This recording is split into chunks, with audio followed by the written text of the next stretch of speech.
Good morning students. गृह विज्ञान विषय के इस यूट्यूब चैनल पर आप सभी का स्वागत है। मैं doctor Jyoti Sachan, assistant professor SMM government girls college Bhilwara. आज का ये जो वीडियो है इसमें हम अध्ययन करने जा रहे हैं कोशिका की संरचना के बारे में। कोशिका की संरचना के अंतर्गत हमने अध्ययन किया है इससे पहले के वीडियो में कि कोशिका के अंदर कौन कौन से कोशिकांग पाए जाते हैं। कुछ कोशिकांगों का अध्ययन इसके पहले के वीडियो में हम कर चुके हैं, जैसे कि कोशिका के अंदर केंद्रक पाया जाता है जो कि कोशिका का एक महत्वपूर्ण कोशिकांग है। इसी के साथ कोशिका झिल्ली के बारे में भी हमने अध्ययन किया है। तो सेल का जो चैप्टर है उसके कॉन्टिन्यूशन में यह सेल का जो वीडियो आप देख रहे हैं ये 5th पार्ट है सेल के वीडियो का, और इसी में आज हम अध्ययन करेंगे कि जीव द्रव जो है वह क्या होता है। अब जो कोशिका है, कोशिका के अंदर एक गाढ़ा तरल पदार्थ पाया जाता है जिसे जीव द्रव या प्रोटोप्लाज्म कहा जाता है। और यह जो जीव द्रव है यह स्थान विशेष के आधार पर इसका नाम बदल जाता है। जैसे जब यह द्रव्य कला या केंद्रक के मध्यवर्ती भाग में होता है, अर्थात कोशिका झिल्ली और केंद्रक के बीच में होता है, तो यह जीव द्रव कहलाता है या साइटोप्लाज्म कहलाता है। और जब यह केंद्रक झिल्ली के अंदर पाया जाता है, अर्थात केंद्रक के अंदर पाया जाता है, न्यूक्लियर मेम्ब्रेन के अंदर होता है, तो इसी जीव द्रव को न्यूक्लियोप्लाज्म या केंद्रक द्रव के नाम से जाना जाता है। अब यह जो कोशिका का भाग है, यह भाग जो होता है बहुत ही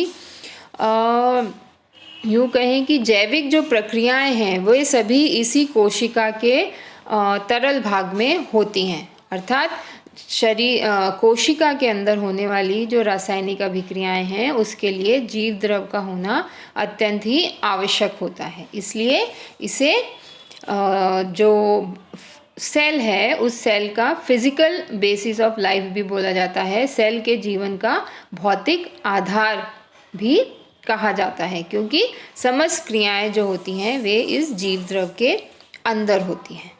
अब हम ये बात करते हैं कि यह जो जीव द्रव है जो गाढ़ा तरल पदार्थ के रूप में होता है, इसमें कौन कौन से तत्व उपस्थित होते हैं, या हम यूँ कहें कि इसका अगर रासायनिक संगठन हमसे पूछा जाए तो इसमें कौन कौन से तत्व होते हैं। तो जो जीव द्रव है यह कार्बन, हाइड्रोजन, ऑक्सीजन और अन्य कार्बनिक पदार्थ साथ ही अकार्बनिक पदार्थों से मिलकर बना होता है।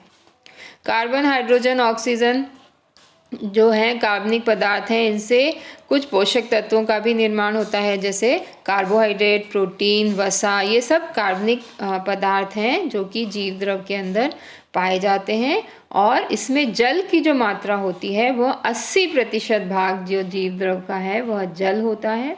इसके अतिरिक्त प्रोटीन जो है वह 15% भाग जीव द्रव का प्रोटीन, और वसाएं 3% होती हैं, और उसी के साथ जो कार्बोहाइड्रेट है वह कम मात्रा में होता है और लगभग 1% जो है वह कार्बोहाइड्रेट होता है। अकार्बनिक लवणों की अगर बात की जाती है, जिन्हें इनऑर्गेनिक सब्सटेंसेस बोला जाता है, जिसमें कुछ मेटल्स हो सकते हैं, जो खनिज लवण पाए जाते हैं वे इसके अंदर होते हैं, तो अकार्बनिक लवण जो हैं वो लगभग 1% होते हैं। इसके अतिरिक्त जीव द्रव जो होता है इसमें कई प्रकार के कोलॉइड्स भी उपस्थित होते हैं, ग्रेन्यूल्स उपस्थित होते हैं, कुछ रेटिकुलर संरचनाएं होती हैं और एल्व्यूलर संरचनाएं इसके अंदर पाई जाती हैं, जिसका अध्ययन हम आगे करेंगे। तो इस प्रकार जो जीव द्रव है यह भी कोशिका का एक महत्वपूर्ण भाग है, जहाँ पर कोशिका की विभिन्न रासायनिक अभिक्रियाएं जो हैं वह संपन्न होती हैं। गाढ़े तरल के रूप में होता है यह। इसके पश्चात हम अध्ययन कर रहे हैं कोशिका के और जो दूसरे कोशिकांग हैं, तो उसके अंदर हम पढ़ते हैं कि कोशिका के अंदर गोल्जी कॉय पाया जाता है, गोल्जी एपरेटस जिसको बोलते हैं। तो यह जो गोल्जी एपरेटस है यह कोशिका का बहुत ही महत्वपूर्ण भाग है। और इस अंग का जो नाम है, मतलब इसके जो खोजकर्ता थे वे कैमिलो गोल्जी थे, और कैमिलो गोल्जी के नाम पर ही इसको गोल्जी एपरेटस नाम दिया गया। इसे गोल्जी एपरेटस ही बोला जाता है, हिंदी में इसका प्रोनाउंसिएशन भी यही है। और यह जो अंग है ये केंद्रक के बहुत पास होता है और कभी समूह में पाया जाता है, कभी सिंगल एपरेटस के रूप में भी उपस्थित होता है। और यह जो गोल्जी एपरेटस है इसमें इसके 3 भाग इसमें दिखाई देते हैं। एक तो फ्लैटेंड सैक होता है, सपाट कोश होता है, कुछ बड़ी बड़ी रिक्तिकाएँ होती हैं, कुछ वेसिकल्स हैं जो इसमें इसका संरचना बनाते हैं। और इसका जो मुख्य कार्य है कोशिका के अंदर वह होता है कोशिकीय स्रवण का कार्य। इसके अलावा यहाँ पर प्रोटीन, वसा और कुछ एंजाइम्स का जो है वह स्टोरेज होता है। तो इस प्रकार से गोल्जी एपरेटस जो है वह केंद्रक के ऊपर पाया जाता है। और यहाँ पर आप देख रहे हैं, चित्र में आप देखेंगे कि कोशिका के अंदर इसकी स्थिति को बताया गया है। केंद्र के जस्ट ऊपर है, ग्रीन कलर का आपको दिखाई दे रहा है। तो यह गोल्जी एपरेटस है। और इस प्रकार यह जो एपरेटस होता है इसमें प्रोटीन और कुछ वसाएं पाई जाती हैं। इसके पश्चात आता है माइटोकॉन्ड्रिया, जिसे कणाभ सूत्र भी कहा जाता है। तो माइटोकॉन्ड्रिया जो होता है यह कोशिका का बहुत ही महत्वपूर्ण भाग है। माइटोकॉन्ड्रिया जैसा कि चित्र में आपको दिखाई दे रहा है, यह कुकुम्बर के शेप का होता है। छोटी छोटी सी छड़ के रूप में यह सेल के अंदर पड़ा हुआ दिखाई देता है। और यह जो है कोशिका का पावर हाउस इसको कहा जाता है, क्योंकि माइटोकॉन्ड्रिया जो है यहाँ पर ऑक्सीडेशन, उपापचय की प्रक्रिया के अंदर ऑक्सीकरण प्रक्रिया होती है। और अर्थात जो पोषक तत्व हम ग्रहण किए जाते हैं भोजन के द्वारा, उन सब का दहन की जो प्रक्रिया है वो यहाँ पर होती है। और माइटोकॉन्ड्रिया में ऑक्सीडेशन के फलस्वरूप ऊर्जा उत्पन्न होती है। और यह जो ऊर्जा है वो एटीपी के फॉर्म में माइटोकॉन्ड्रिया में संग्रहित हो जाती है। और जब हमें ऊर्जा की आवश्यकता होती है तो इन्हीं एटीपी से शरीर को ऊर्जा की प्राप्ति होती है। इसी कारण जो माइटोकॉन्ड्रिया है, इस माइटोकॉन्ड्रिया को कोशिका का शक्तिगृह कहा जाता है। शक्तिगृह का मतलब होता है कि इस कोशिका के माइटोकॉन्ड्रिया में जो एनर्जी है वो स्टोर हो जाती है और एटीपी के फॉर्म में होती है, जिसे एडिनोसिन ट्राइफॉस्फेट बोला जाता है। और जब एटीपी से एनर्जी रिलीज़ होती है तो वो एडीपी में बदल जाता है, एडिनोसिन ट्राइफॉस्फेट, और एनर्जी रिलीज़ होके एएमपी में बदल जाता है, एडिनोसिन मोनोफॉस्फेट।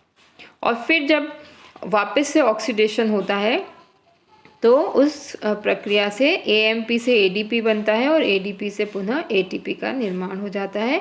और इस प्रकार ऊर्जा जो है माइटोकॉन्ड्रिया में संग्रहित हो जाती है। तो इस तरह से जो श्वसन की जो सेलुलर रेस्पिरेशन होता है, कोशिकीय श्वसन होता है जिसमें ऑक्सीडेशन की प्रक्रिया हो रही है, वह महत्वपूर्ण कार्य इस माइटोकॉन्ड्रिया के अंदर होता है। और यह जो माइटोकॉन्ड्रिया है ये संख्या में बहुत अधिक होते हैं, लगभग 5 लाख से भी अधिक संख्या इसकी हो सकती है। और यह छोटे छोटे छड़ के रूप में कोशिका द्रव में बिखरे हुए होते हैं, साइटोप्लाज्म में छोटी छोटी छड़ के रूप में बिखरे हुए पाए जाते हैं। और इन्हें कोशिका का शक्तिगृह कहा जाता है। ये चित्र को अगर हम डिस्क्राइब करते हैं तो इसमें आप देख रहे हैं कि इसमें एक आउटर लेयर है और एक इनर लेयर है। फिर इसके अंदर आप देखेंगे उंगली के समान उभार दिखाई दे रहे हैं। तो ये जो उंगली के समान उभार दिखाई दे रहे हैं इन्हें क्रिस्ट बोला जाता है। और क्रिस्ट के ऊपर भी छोटे छोटे से ग्रेन्यूल्स पाए जाते हैं। इसके अतिरिक्त इसके अंदर जो द्रव भरा होता है उसे मैट्रिक्स कहा जाता है। और जो अभी हमने पहले बात करी कि माइटोकॉन्ड्रिया में जो एनर्जी जनरेट होती है वह एटीपी के फॉर्म में यहाँ पर स्टोर हो जाती है। और जब कोशिका को और शरीर को ऊर्जा की आवश्यकता होती है तो यहीं से ऊर्जा जो है वह रिलीज़ होती है। तो इस प्रकार आज हमने अध्ययन किया कोशिका की संरचना का जो विषय चल रहा था। इसके अंतर्गत आज आपने अध्ययन किया जीव द्रव के बारे में, गोल्जी अपरेटस के बारे में और माइटोकॉन्ड्रिया के बारे में।